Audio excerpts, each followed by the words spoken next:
Salut tout le monde, Mika ici avec ebikeschool.com et aujourd'hui nous allons parler de ce qu'il faut chercher dans un e-bike pour un cycliste plus lourd.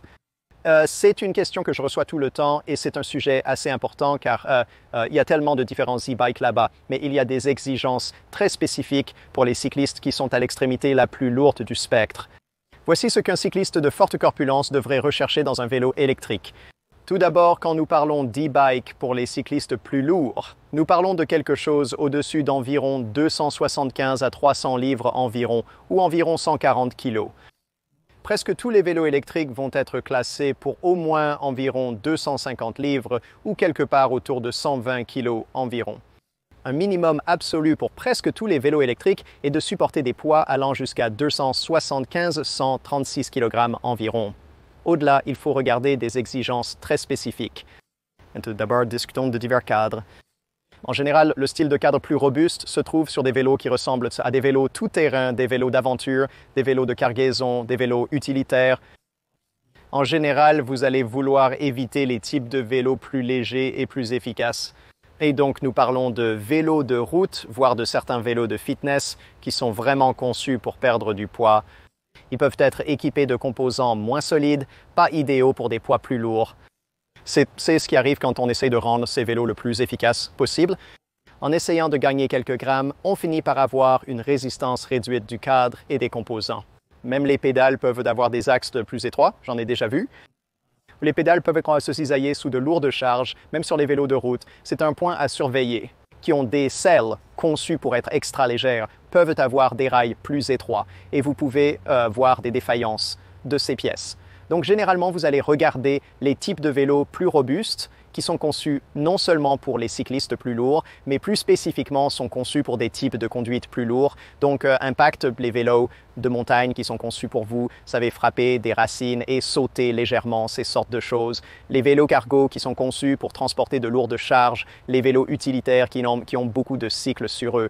Ce genre de choses. Ensuite, probablement, la zone la plus importante du vélo à regarder est en fait les roues. Cela peut faire ou défaire un vélo pour les cyclistes lourds et il est vraiment important de regarder quelques facteurs différents.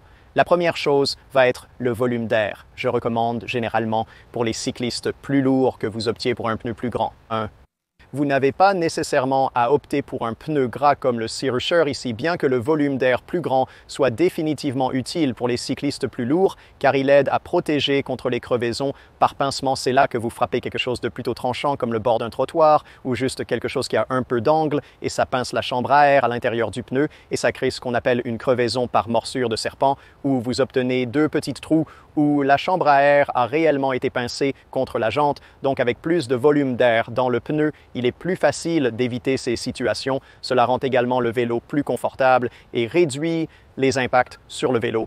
Donc des zones où, comme la selle, où elle pourrait ne pas être classée pour quelqu'un qui pèse, disons, 350 livres, quand vous avez des pneus plus mous, vous obtenez un peu plus d'impulsion lorsque vous frappez des bosses ou que vous avez une grosse charge de choc sur le vélo. Donc un volume d'air plus grand est généralement mieux. Vous voulez éviter ces pneus de route étroits. Les cyclistes plus lourds peuvent les utiliser. C'est juste que vous devez rouler à des pressions très élevées pour éviter les crevaisons par pincement avec un cycliste lourd et cela va créer beaucoup plus de charge de choc sur le vélo. Ensuite, regardons les jantes. Vous voulez opter pour ce qu'on appelle une jante à double paroi. Si vous ne savez pas si vos jantes ont une double paroi, demandez simplement au vendeur, il pourra vous le dire.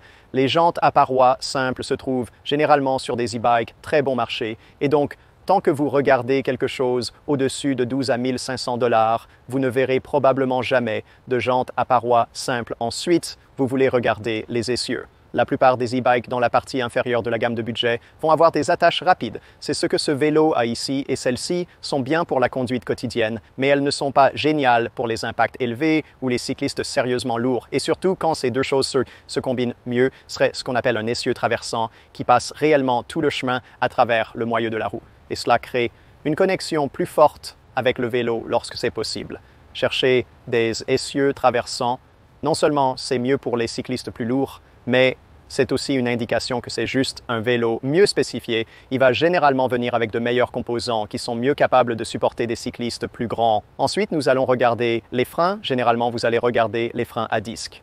il est très difficile de trouver encore des e-bikes qui ont des freins à jantes en dehors de quelques e-bikes de style routier spécialisé. Donc les freins à disque vont être vos amis et spécifiquement les freins à disque hydrauliques sont meilleurs pour les cyclistes plus grands. Ils vous permettent de fournir plus de force de freinage sur une période de temps plus longue et ils n'ont pas d'étirement de câble associé aux freins mécaniques. Les freins hydrauliques offrent un freinage plus adhérent et efficace, nécessitant moins d'entretien. Lors de la comparaison de vélos avec freins à disque, les cyclistes plus lourds opteront généralement pour des vélos avec des rotors de plus grand diamètre, le disque réel qui tourne sur la roue. Le plus grand diamètre permet une meilleure dissipation de la chaleur lors de freinage prolongé, comme en descente, avec un cycliste plus lourd. Il évite ainsi la surchauffe du disque. Il fournira également un peu plus de force d'arrêt, car vous fournissez simplement cette force de freinage un peu plus loin du centre de la roue. Quand il s'agit de suspension, les choses se compliquent un peu. En général, je recommande un vélo électrique à suspension intégrale comme celui-ci, car il va générer des impulsions plus longues et moins de choc sur le vélo. Mais vous voulez éviter les suspensions bon marché. Une suspension à ressort bon marché risque de se décomposer avec le temps en cas de surcharge. Cependant, l'avantage des vélos électriques à suspension, surtout ceux avec une suspension arrière, c'est qu'il est très facile de changer l'amortisseur. Il est possible que l'amortisseur de votre vélo ne soit conçu que pour supporter un poids maximal d'environ 300 livres. Si vous pesez 350 livres, un amortisseur à compression plus élevée pourrait améliorer les performances et éviter la surcharge, vous gardant dans la plage active. La suspension arrière sera généralement plus critique pour vous ici que la suspension avant, car le poids du cycliste comprime l'arrière du vélo la plupart du temps. La suspension avant, elle est généralement plus active lorsque vous rencontrez des obstacles, ce genre de choses, mais lors de la conduite quotidienne tout le temps, vous comprimez davantage l'arrière. Passons aux batteries. En général, les cyclistes plus lourds devraient opter pour une batterie de plus grande capacité. La raison est simple, plus de poids nécessite plus d'énergie pour le déplacer. Ainsi, la portée d'un vélo électrique pour une personne de 68 kg sera bien supérieure à celle d'une personne pesant le double sur le même vélo. Si un vélo électrique propose plusieurs tailles de batterie, il est préférable de choisir une taille supérieure pour maximiser votre autonomie. Vous voulez aussi chercher des batteries de meilleure qualité. Les batteries fabriquées par Samsung, Sanyo, Sony, Panasonic ou LG sont parmi les meilleures cellules de qualité existantes.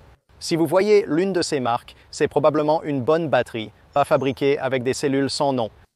Donc, parce que vous mettez plus de charge sur la batterie et que vous exigez plus de puissance tout le temps, vous allez vouloir une batterie de meilleure qualité juste pour qu'elle résiste sous cette charge. La différence entre les batteries bon marché et de qualité n'est pas toujours visible à faible puissance. Sous haute puissance, la différence est vraiment visible et les batteries moins chères commencent à fléchir, incapables de fournir cette puissance. Pour les cyclistes plus lourds, optez pour une batterie de meilleure qualité si possible. Passons maintenant au style de cadre. Les vélos robustes tels que les vélos de cargo, utilitaires, de montagne et à gros pneus conviennent généralement mieux aux cyclistes plus lourds, comme nous l'avons déjà mentionné. Considérez aussi la forme du cadre. Les cadres à enjambement bas pourraient être votre allié ici. Les cadres à enjambement bas facilitent la montée, en particulier sur les grands vélos plus hauts, ce qui est plus pratique pour les cyclistes plus lourds qui n'ont pas à passer la jambe par-dessus un gros vélo. Il s'agit d'un cadre de vélo de montagne traditionnel qui peut parfois être difficile à enjamber, contrairement au cadre à enjambement bas. Il y a donc beaucoup de vélos à enjambement bas et moyen qui ne ressemblent pas aux vélos de filles conventionnels, bien que je n'aime pas cette terminologie car je trouve étrange d'attribuer un genre au vélo. Les vélos à enjambement bas peuvent simplement être plus confortables pour monter et descendre pour tout type de cycliste, surtout les plus lourds. Une autre chose à considérer avec la suspension. Si vous cherchez un vélo moins cher et que vous préférez éviter une suspension de mauvaise qualité, optez pour un modèle sans suspension. Et vous pouvez aussi ajouter une tige de selle à suspension. Il en existe plusieurs conçus spécialement pour les cyclistes lourds. L'un de mes préférés est le Tudbuster et il a des élastomères interchangeables à l'intérieur, donc vous pouvez le remplacer par différents types de suspension. Et pour différents poids de cyclistes. C'est une bonne façon d'ajouter une suspension et une suspension de qualité à cela à un e-bike qui pourrait être un e-bike à moindre coût et qui donc ne vient pas avec une suspension. Voici donc mes conseils pour trouver le bon vélo électrique adapté aux cyclistes corpulents. En résumé, probablement les choses les plus importantes à regarder sont le style du cadre et certains des facteurs liés aux roues, les essieux, jantes, volume d'air, freins et autres éléments similaires. J'espère que cela a été utile pour ceux qui recherchent un vélo électrique qui leur convient. Enfin, avant de partir, il est temps d'annoncer le gagnant du tirage au sort du livre de ma dernière vidéo. Le commentateur sélectionné au hasard est John Johnson, tenez-vous prêts, mon camion arrive bientôt. Félicitations, dites-moi quel livre de ma collection vous aimeriez. Choisissez parmi mes livres. Le manifeste du vélo électrique, Batteries lithium, faites-le vous-même. Énergie solaire, faites-le vous-même. Ou le guide ultime du vélo électrique, faites-le vous-même. Faites-moi savoir où l'envoyer. Et toute autre personne qui souhaite avoir une chance de gagner un de mes livres gratuitement, tout ce que vous avez à faire est de laisser un commentaire ci-dessous. Dites ce que vous voulez et avec un peu de chance, vous serez le commentateur choisi au hasard à la fin de ma prochaine vidéo. Pour ceux qui ne veulent pas attendre pour tenter de gagner un de mes livres, vous pouvez toujours les trouver sur Amazon. Très bien, merci d'avoir regardé tout le monde. Je vous verrai ici la prochaine fois.